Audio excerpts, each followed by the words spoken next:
This is Democracy Now!, democracynow.org, The War and Peace Report. I'm Amy Goodman. And I'm Nermeen Sheikh. Welcome to our listeners and viewers around the country and around the world. An international summit on combating militants from the Islamic State has opened in France with high-ranking officials from 26 nations attending, plus representatives of the United Nations, the European Union and the Arab League. The meeting comes less than a week after President Obama outlined his plan to launch airstrikes against the militants in Syria and to expand airstrikes in Iraq. French President François Hollande called for united international action to tackle the Islamic State. This terrorist movement has spread in a whole territory in Iraq and Syria. This terrorist movement ignores borders and has the ambition to build a state. That is the threat. It is global, so there must be a global answer. Telle est la menace. Elle est globale. Il doit donc y avoir une réponse globale. Secretary of State John Kerry spent the weekend meeting with leaders in the Middle East trying to secure backing for U.S. military strikes against ISIS. During an appearance on Face the Nation, Kerry said the U.S. had received pledges of assistance from the region and beyond. I've been extremely encouraged to hear from all of the people that I've been meeting with about their readiness and willingness to participate. I can tell you right here and now that we have countries in this region, countries outside of this region, in addition to the United States, all of whom are prepared to engage in military assistance, in actual strikes, if that is what it requires. On Saturday, video was posted online showing a member of the Islamic State beheading British aid worker David Haines. He's the third Western hostage to be beheaded by the militants in less than a month. In the video, the Islamic State issued death threats against another captive, British aid worker Alan Henning. Meanwhile, Iraq's new Prime Minister Haider al-Abadi has ordered the Iraqi Air Force to halt shelling of civilian areas, even in those towns controlled by ISIS. The Iraqi state had been facing criticism for indiscriminately bombing Sunni areas. According to Human Rights Watch, at least 31 civilians recently died when an Iraqi airstrike hit a school housing displaced people near Tikrit. The dead included 24 children. According to survivors, no fighters from the Islamic State were in or around the school at the time. To talk more about the U.S. war plans to attack Syria and to expand airstrikes in Iraq, we're joined by Phyllis Bennis, a fellow at the Institute for Policy Studies. She's written several books, including Before and After, U.S. Foreign Policy and the September 11th Crisis. Her recent piece for The Nation's headlined, The Speech on Diplomacy Obama Should Have Given Last Night. Phyllis, you've come out opposed to the U.S. strikes against Iraq and expanding into Syria, and you lay out 6 points why. Why don't you lay them out for us here? I think the key thing is that what we're seeing from President Obama is a plan that is almost entirely military, even when he himself is saying there is no military solution. What we need is a diplomatically based solution that starts with do no harm. Stop the plans for airstrikes and stop sending more troops. We already have boots on the ground. There are, right now, somewhere around 1,500. There will be close to 1,800 very soon. So that's number one, do no harm. The next steps all have to do with diplomacy. So the U.S. should be engaging in a much more direct, open, and public way with Iran on the question of persuading the Iraqi government to move towards a more inclusive kind of government. We've heard talk about this. We've heard from the new Prime Minister, al-Abadi, that he intends to do that. That's all fine. But so far, there is no new director of the ministries, either for military or intelligence and security affairs. That's where the repression of Sunnis that has been so dramatic and has led to Sunni support for ISIS has come from. So we need real pressure, and that can best come from the combination of the U.S. and Iraq working together. Third, we need diplomacy where the U.S. will work again with Russia. This is a moment when there's enormous tension between the U.S. and Russia over Ukraine, but this might be a moment for resolving some of that tension by reclaiming the good relations that were built last year between the U.S. and Russia in dealing with the destruction of Syria's chemical weapons arsenal. Then we need a broader diplomatic mobilization that has to go back to what was tried at the UN. It didn't work. We need to try again. for real regional and global mobilization diplomatically to end the war in Syria. That has to come back to number 5, which is a massive campaign towards disarming this area. We need an arms embargo, and that's only going to happen if it happens on all sides. It's either all sides or none. So the U.S. and its allies need to stop arming these massive numbers of opposition forces in Syria. That will give them a better position to be able to pressure Russia and Iran to stop arming the Syrian regime. And finally, a massive increase in the amount of humanitarian support that the U.S. is providing. That kind of a policy is what we should have heard from Obama the other night. Unfortunately, what we heard was a 4-part military strategy, which is absolutely not going to work. And Phyllis Bennis, why do you think it is that this time President Obama has laid out a military strategy and not considered diplomatic options? And last year, in August, following the chemical weapons attack, he backed down from his threat to strike militarily. What happened in the intervening time?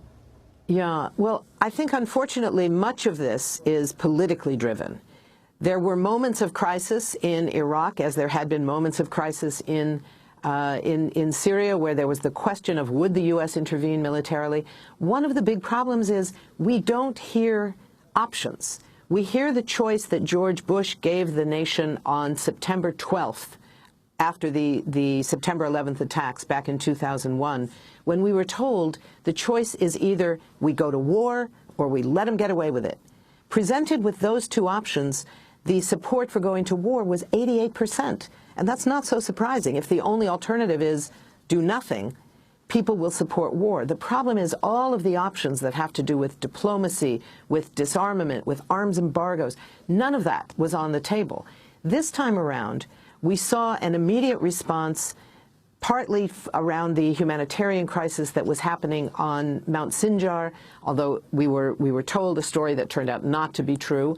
There were not 30,000 people starving on the mountain. There were about 3,000. Most had already been safely escorted off the mountain, not because of U.S. airstrikes, but because of the work of the Syrian Kurds who escorted them down the mountain through Syria and then back into Iraq.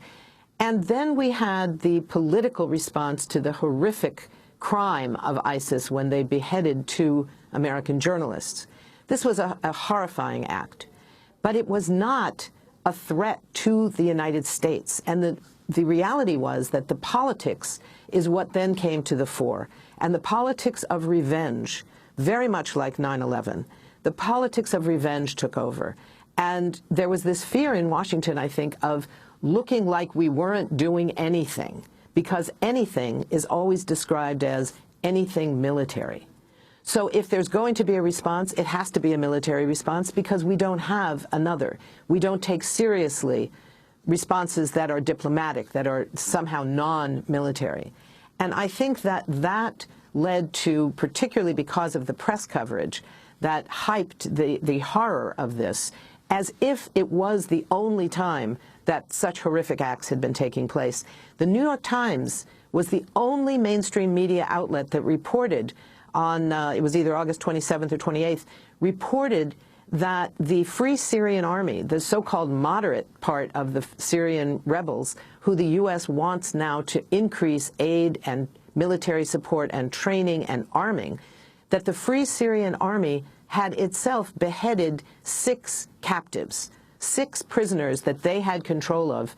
They beheaded them right after shooting to death, right after the shooting death of an American who had been caught by ISIS. So this is a war when war crimes, these kinds of acts of utter brutality, are taking place on all sides. And the idea that in response to that, that there will be a military response, that we will go to war against a criminal act, a horrific criminal act, simply is not going to work any better than it did back in 2001. Phyllis Bennis, speaking to Face the Nation over the weekend, Secretary of State John Kerry emphasized the role of the Syrian opposition in fighting ISIL. The Syrian opposition is on the ground, and one of the regrettable things is it has been fighting ISIL by itself over the course of the last couple of years. And it's one of the reasons that they've had a difficult battle. And now, with the air support and other effort from other countries, they will be augmented in their capacity. And one of the things the president put in the plan is the effort to increase the training, increase the equipping and advising to the Syrian opposition. And I can't tell you whether some other country in the neighborhood will or won't decide to put some people in there. So that's John Kerry, who's at the Paris International Summit that is excluding Iran and Syria.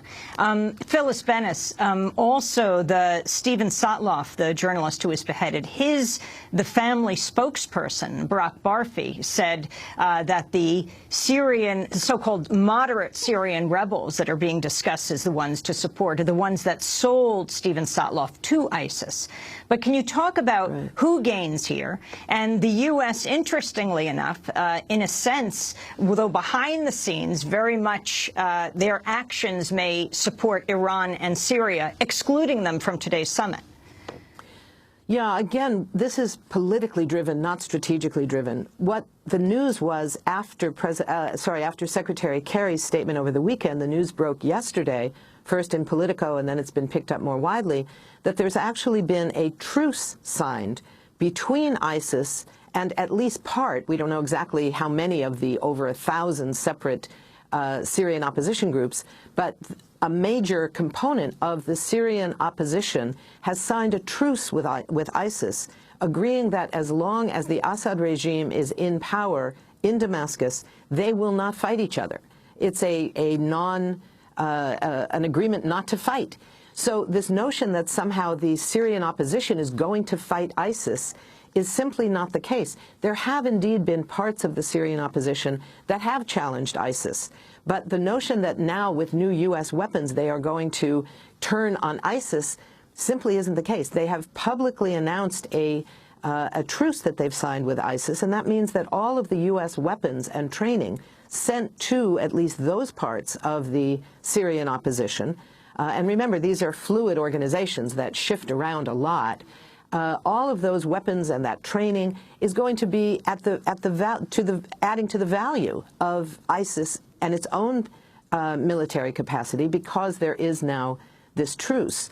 So the notion that somehow the Syrian opposition is going to be an ally of the United States against ISIS, which, as you say, Amy, objectively supports the regime in Syria and Iran, while not allowing those countries to participate in the diplomatic discussion about how best to challenge ISIS, simply points to the political nature of this kind of discussion. We saw this earlier in this crisis, 2 years ago, when the UN began trying to put talks together to deal with the emerging civil war in Syria. The United States said Iran cannot be a participant. And somehow everybody else went along with that. And not surprisingly, if you don't have everyone at the table, diplomacy will fail. The same thing is likely to happen this time. It is objectively in the interest of the Syrian government to have ISIS be the target. We heard in President Obama's speech, he used the language of the Syrian regime having lost legitimacy. But interestingly, we did not hear a repeat of his very constant call for that regime to be destroyed. He's said before, that regime must go. Assad must go. They can no longer be in power. We didn't hear any of that from President Obama's speech. We heard one almost side point that the regime has lost its legitimacy, but with no consequence. So there's an agreement, in a sense, quietly. Maybe it's going on behind the scenes. Maybe it's only going on through winks and nods and what is left out of speeches. But clearly there is some agreement between the U.S. and the Syrian regime that right now the targeting is going to be against ISIS. The same is true with Iran.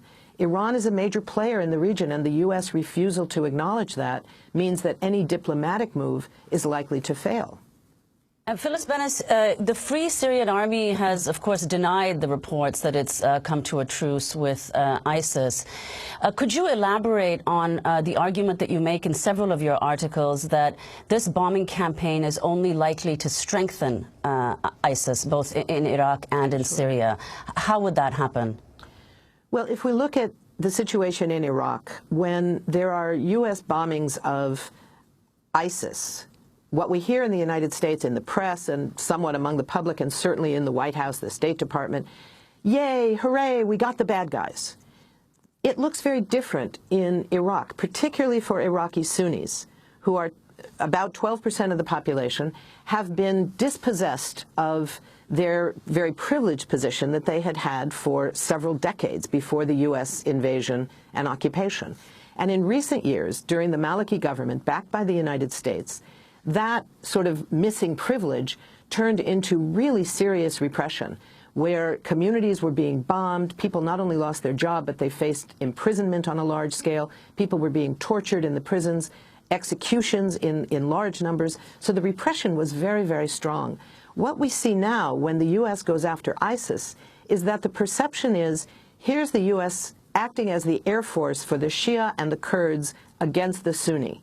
That's not going to encourage Sunni leaders, the tribal leaders who have brought their militia to support ISIS, the Sunni former generals, many of whom are now fighting with ISIS and presenting ISIS with experienced military leadership, and ordinary Sunnis who may not like what ISIS stands for. These are pretty secular people. They drink and smoke and are citizens of the modern world. They're not trying to go back to the 7th century like ISIS is.